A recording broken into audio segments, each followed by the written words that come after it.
This step-by-step video will guide you through your installation and help you get the most out of your new 3D WINTECT cover.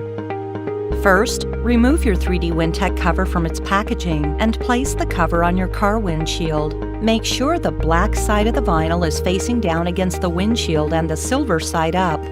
Second, locate the driver's side tag and pull the Place and Go tab over the door frame with the door open. Next, line up the Place and Go magnet with the inside of the door frame. Once the magnet is attached, close the door and the driver's side will be secure. Now we can work on the opposing end with the passenger tag. First, pull the cover taut and line up the magnetic strips with the roof and hood of the car. Second, pull the Place and Go tab over the door frame with the passenger side door open. Next, line up the Place and Go magnet with the inside of the door frame. Once the magnet is attached, close the door and the passenger side will be secure. Now, your car is equipped with a 3D WINTECT cover.